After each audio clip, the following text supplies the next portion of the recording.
stop whatever you're doing because you're going to want to hear about this exciting cryptocurrency exchange investment opportunity.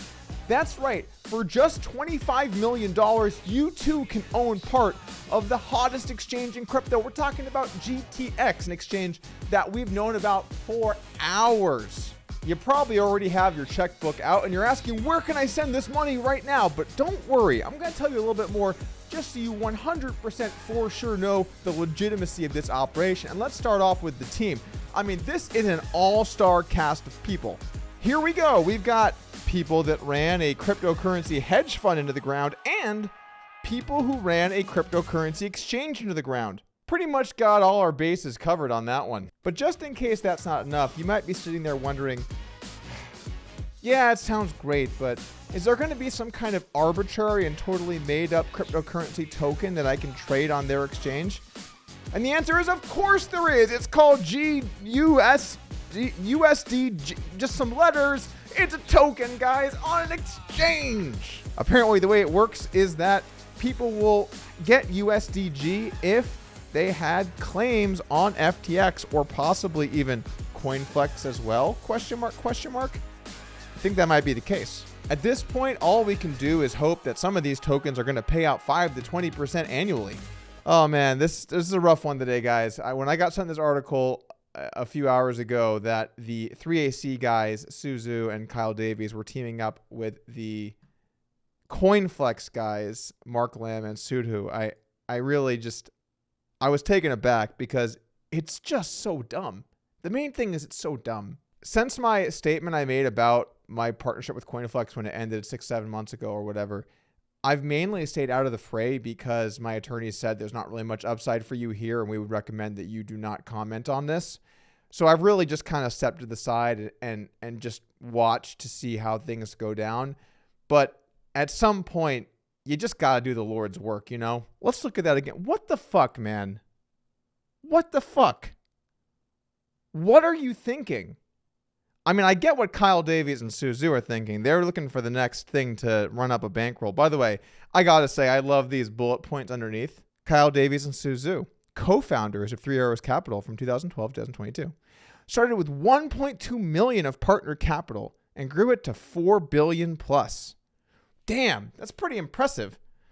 Wonder what happened then. Actually, I think I know how this went down. Well, that's fantastic. A really smart decision, young man. We can put that 1.2 million into over-leveraged cryptocurrency longs and then invest that into alt layer ones, buy billions of dollars for the AVAX and Luna, wait for the super cycle, and it's gone. What? It's gone. It's all gone. Taking a step back here, let's talk about what actually happened with Three Arrows Capital. I'm sure you guys are familiar with the story in some capacity. It was a huge story and it caused a massive crash in the cryptocurrency markets. But basically, Three Arrows Capital took out a bunch of money from various creditors, and then it appears that they were over-leveraged long on various cryptocurrency assets. As prices went down, they couldn't pay back their loans, and essentially they became insolvent. They did not have the money to pay their debts, and because all of these people that invested into Three Arrows Capital, there were no assets left. Everyone lost their money that invested in the hedge fund, and then the hedge fund itself went bankrupt and could not pay back various creditors. Then various creditors were counting on that money from Three Arrows Capital, and a lot of them went defunct, and it caused a series of dominoes that a lot of companies went bankrupt because of this. Last I'd heard, 3AC was in bankruptcy court where they had filed for Chapter 15, and so people are fighting over what's going to happen and if there are any assets left. I have a feeling these things tend to take a long time. We won't know for some time. There were all kinds of currencies and coins being held in various jurisdictions, and it's a nightmare to get into. We're talking about all kinds of countries and all kinds of different entities, and I'm not even going to begin to try and unpack the legal ramifications of what happened with Three Arrows Capital because I'm not an attorney. I didn't make these agreements, and I don't really fully understand them. But I want to talk about the ethical side of it for a moment, because that's the number one problem that I have here with how the 3AC guys conducted themselves. They essentially took other people's money and then used that money to secure other people's money. and then used that money to maybe even secure other people's money. It's unclear exactly how many stages there were, but essentially they took money that was investors and they used that money to then get loans for other money. And then they put more or less a big position on the crypto market as a whole to go up over time.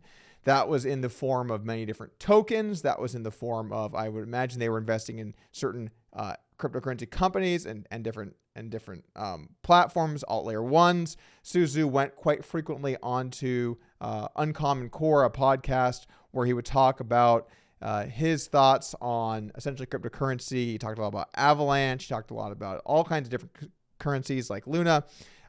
He basically talked about a variety of different currencies, but there was a central theme to all of the plays they made, which was they were over leveraged long on the cryptocurrency market, which means if the market goes up, they all win.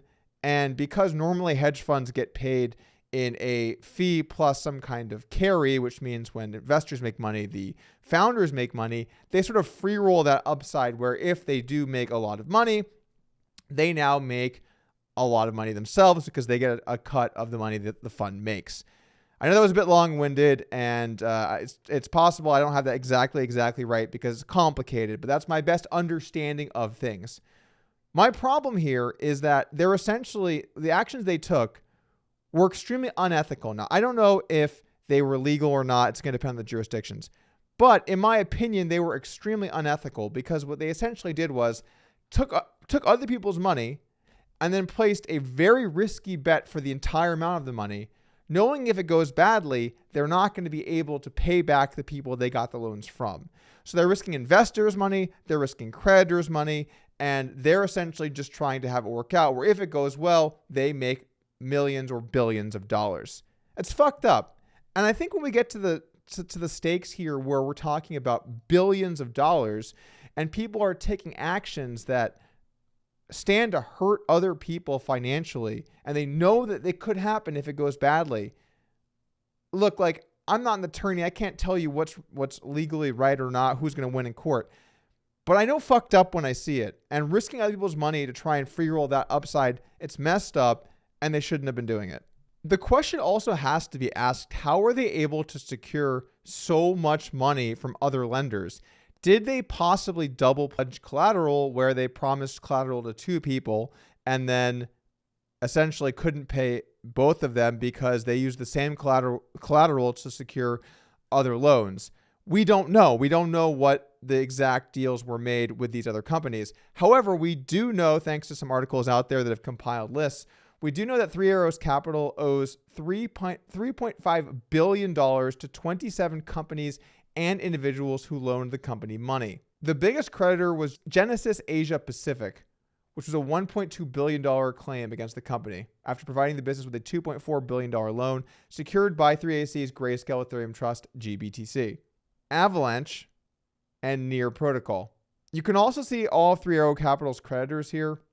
Equities First Holdings LLC, $30 to $45 million per each one.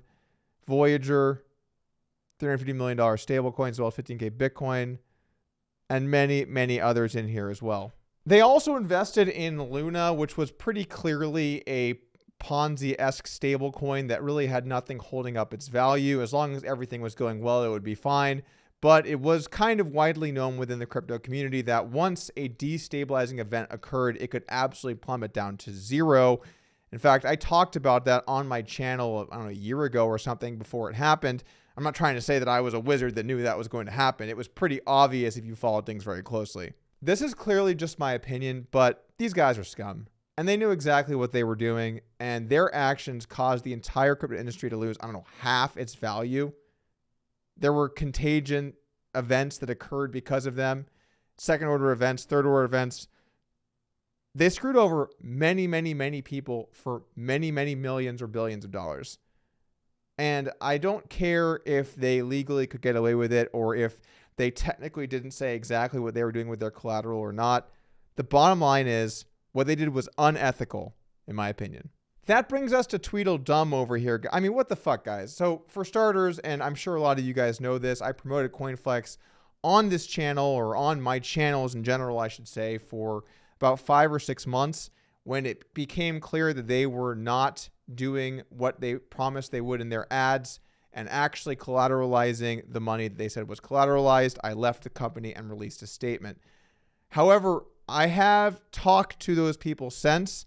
They have since paid 10% of the money back that's owed to all of the people that had money on Coinflex. And it seems like they have been doing their best to try and make people whole that had money on Coinflex. At the same time, they did some things that I definitely don't approve of, like trying to launch new stable coins, or not stable coins, but new tokens and coins to try and get people paid back. And there was this new token and that new token, and we're launching a new thing. And then the people that had debt on Coinflex became part owners, and the people that are part owners of Coinflex are now going to have equity in the GTX. Oh shit, I have equity in GTX. Have I mentioned what an exciting investment opportunity that this really is? The Coinflex situation is a very complicated one. Essentially, Coinflex claims that Roger Ver owes them a balance from an uncollateralized position. Roger Ver says Coinflex actually owes him. Oh, it reminds me of this meme. Given my relationships that I have with people that still work at the company, and given they've paid 10% back, I was praying that this was really just they did something really stupid, which does not make it okay. But I was hoping they were going to try and fix this, right the ship. But then when you see they partner with these guys, what are you really supposed to think? You know what? I have a new slideshow. It's called People Who Are Idiots. And here we are. Shit, I need some bulletin points here to fit in with the rest of the crew. How about makes videos on the internet? Or has fairly spiky hair. Started with $100 and turned it into $10,000 on WSOP.com. Yeah, it's pretty much the same as these other stories. But let's just say Coinflex had good intentions, and all of these ads that we ran where it said collateralized 1-to-1 with USDC, which was not true because it was not collateralized when push came to shove. Let's just say that they were donks. They donked it up. They just made a mistake, bro. They made a mistake. We all make mistakes. Why would you partner with these guys? I mean, come on. What are you doing? Why would you? Guys, you know what? I am totally innocent. I definitely didn't do anything wrong. That's why from now on, when I start a company, it's me. I'm going to run it with Bernie Madoff. You know, it's a good dude. We're a great team together. And I just want to once again reiterate my innocence. Suzu and Kyle Davies. That's the basket you're going to put your chips in. Was SBF not available? Oh, shit. SBF probably wasn't available, was he? This would be like if I was going to launch an online poker site and I decided to team up with Howard Lederer and Russ Hamilton. Yep. I don't see any problems here at all. Before we go, I want to leave you with one last thought. There should be more accountability when it comes to holding people's money. I've acted as an escrow in a lot of bets before, and I have had many times where I've had to hold amounts of money for people for various reasons. I've also been a poker player. When you have transfers, a lot of times I end up being the person that gets sent to first, or whatever it might be, where I basically have money of someone else's. When you have someone else's money, you need to treat that with more respect than your own. You need to make 100% sure that their money is in good hands and that the person gets what they deserve and that you take care of them. The fact that people can just throw other people's money around here so nonchalantly and then take it to the legal system, that's fucked up. You know, I run a poker room here in Austin, or rather, I guess I should say I own one. And we need to make sure that every chip is backed by a real dollar that will pay people out when they want to get paid. That is absolutely essential. That is not something that we take lightly. And this is for a fraction of the amount of these figures that we've been looking at the screen. I mean, we're a poker room in Austin, right? And we have so many meetings to make sure that everything is taken care of. And then these guys just throw billions of dollars around and just YOLO it in to try and free roll some money. It's disgusting and it's sad. And if you get an opportunity where you are in charge of a lot of people's money and you clearly have an intent to do harm, to try and financially better yourself, it is my opinion that you should not be allowed to have that authority over people's money in the future. And you get to decide if you're going to let them have it or not, guys. You get to decide here. Don't invest. Don't deposit. Don't be involved. Once people show you their cards, it's time to make the laydown. That's not a bad analogy. I don't know. Anyway, good to see you.